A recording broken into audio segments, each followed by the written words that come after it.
ATSkills inventory is available on the AltShift website, ATShift.education, under the Resources tab. Click to download the latest version of this document. The first page sets the stage, explaining why the document exists and who can benefit from it. Then you'll dive in.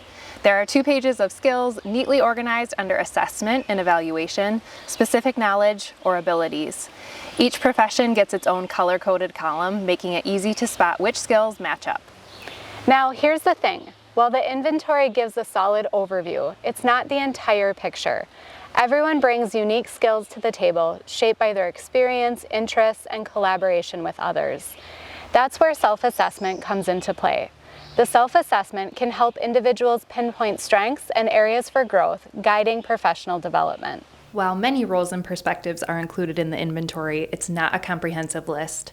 Parents, caregivers, and general education teachers also offer critical insight when discussing assistive technology.